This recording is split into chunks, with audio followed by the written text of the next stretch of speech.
What's up guys, welcome to Gyro Cafe Season 2. This Fast Mod Friday, I'm going to show you guys how to take this boring old Ford spoiler and turn it into this awesome carbon fiber spoiler. But guys, like you see, there's a few things we got to cover, and a nice way to do things and a not so nice way to do things. So let's just jump into it.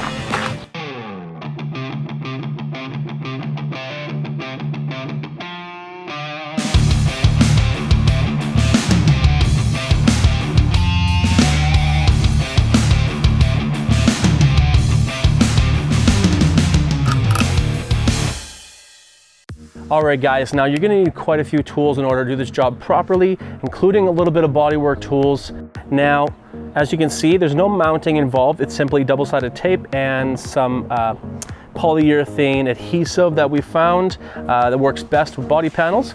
You can already see that half the job's already done. I've already touched up some of the areas that we found were showing metal. So I guess what happened was the old spoiler was starting to rub on the trunk lid and it caused a little bit of markings on the trunk. So I can't really get around that until we do wet sanding and all that kind of stuff. So what I've done is I picked up a little bit of kind of like Scotch pad type of deal. It's super fine sandpaper block. Your paint number, proper touch-up paint, a small brush to be able to do any touch-ups. From the start of the spoiler, you're gonna need to add your double-sided tape, which should come with your product already. Like I said, touch-up and body stuff. This polyurethane sealant is good for locking this whole spoiler down and making sure it's tight to the trunk lid. Your Phillips and your flathead screwdriver, your clip popper, a flashlight, because I found there's a few areas, even though we're in daylight, there's actually a few areas I couldn't see without a little flashlight, a knife, even a little bit of a saw blade just to be able to cut out things that, like cut those little clips that you couldn't see very much. So use that, just a sharp tool. Naturally, some painter's tape so you can align this properly to the trunk lid, as well as tape away any areas where you're going to put the polyurethane sealant, because once this wing's actually on the car, you're going to put a line so you can put the sealant down and then, you know, make it look clean, right? So tape's really important. All the stuff that we took off is off on the side here. One thing that was kind of important is these little clips. Because these clips are basically going to get broken off with the old spoiler, so you're not going to have like clips you can take off and put back on for the new one. Most importantly, there's those 10 and 11 mil bolts. Okay, so the 11 mil bolts are going to be the ones holding on your marker lights. This one's here, so you actually have these, and I think this one as well. So there's 3 bolts on there. That's 11 mil. And then for your 10 mil with the extension are going to be those tiny little ones that are on the back of the spoiler. So these tiny little rusted bolts were the ones that were holding down the spoiler. So let's see how that looks on camera.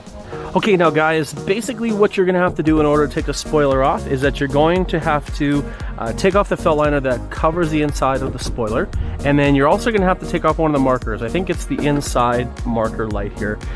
So we're going to just jump right into that.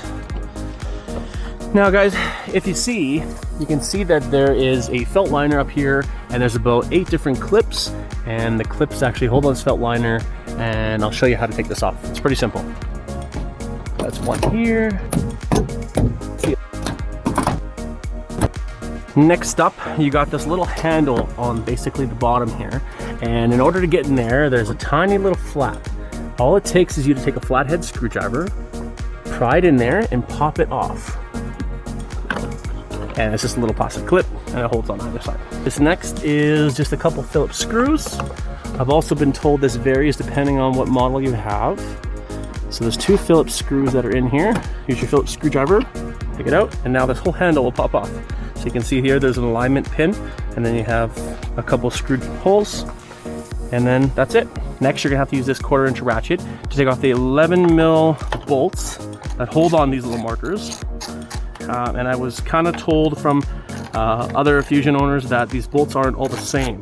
So I have these very round bolts, and some of the other guys had just standard looking bolts. I'm sure it's whatever Ford had at the time in their pockets. Okay, so that's 2. This should just pop off. Okay, so that's good. And the rest is going to be on the inside. And then we'll just do the same on the other side. So that should be loose. Good. Now this little clip here, people have been asking me how you take it off because there's no glue on the inside. All you have to do is pull down. Super simple. As you can see, there's no real clips or anything. So if you're really having problems with it falling off, maybe just put a little bit of silicone. I would say just on the front there, so when it pries back on there, right, it's not gonna fall off. There you go, look at that, super simple. And then just pull the little trunk release. It'll come off around there. It's pretty simple. Okay, so the last bolt holding on those marker lights is another 11mm bolt. So just undo that. There you go, super simple. Shouldn't be that tight. Just a piece of plastic on the other side, so don't wrench on it. There you go. Now this thing should come right off, so just be careful, you don't want to drop them.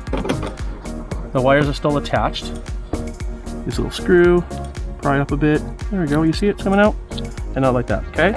That's it. And same for the other side. This next step, I'm actually going to prep the spoiler. So we're actually going to flip it over, make sure it's away from tools, you don't want to scratch it or anything. And from this point, you want to make sure you clean the surface really well. The spoiler came with some adhesion promoter, sort of alcohol wipes. We're going to wipe this all down, make sure it's nice and clean, use a microfiber cloth to be able to wipe off any excess dirt. And then we're going to lay out as much double-sided tape as possible, followed by a little cutaway so that when the spoiler's on, you can actually pull the tape away and it should seal it, press it down nice. And then once it's on the car, we're gonna use a bit of painter's tape to be able to hold it against the car because it's gonna need a little bit of time to dry. Okay, so you're gonna want to wipe this down using a microfiber cloth. I like using Chemical Guys. They make some good degreasers and some good detailers. So just soak down your rag a little bit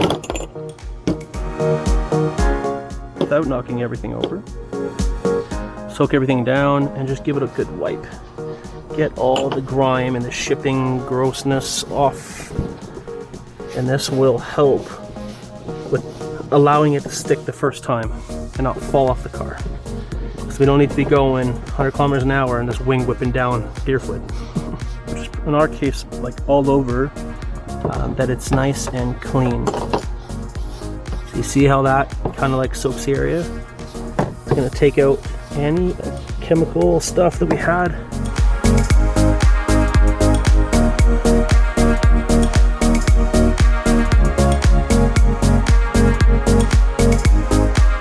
So now that you got that on there, I would take some of your double-sided tape and put it down there.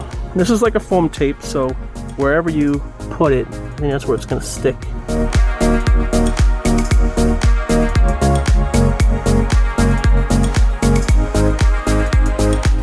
Now I don't want water to get in these holes, so what I'm going to do is use this polyurethane black adhesive sealant. So what I'm going to do is I think I'm going to put some around here. So I do not want water getting in. Again, I'm going to add a bit of adhesive to the inside edge. Okay, so we got some on the front. I think the double-sided tape would be okay. Got some on the sides. Let's see how it does. Only one chance to do this. So, gonna make sure.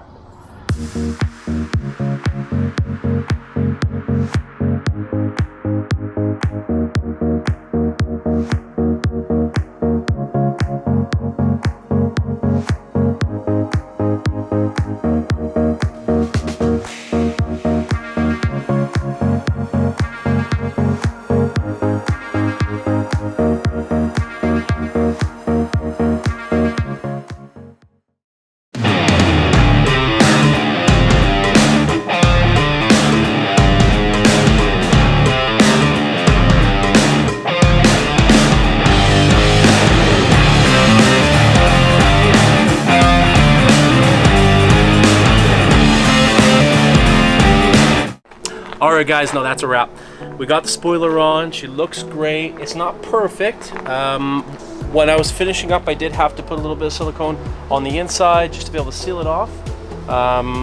In the future, I think I would recommend, or if you're going to do it at home, I'd recommend you have some of those foam pressure clamps, maybe for like woodworking and stuff like that, and then to press this down. So I use tape to actually grab the edge there and press it down as close as I can to the trunk lid. But you know, I couldn't have asked for a cooler spoiler.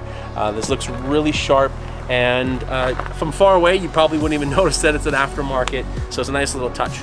But guys, If you enjoyed this episode and you want to see more, please keep watching. And if you haven't, but you want to, hit that subscribe button and ring the bell for more notifications, and I'll check you out on the next episode. Take care, guys.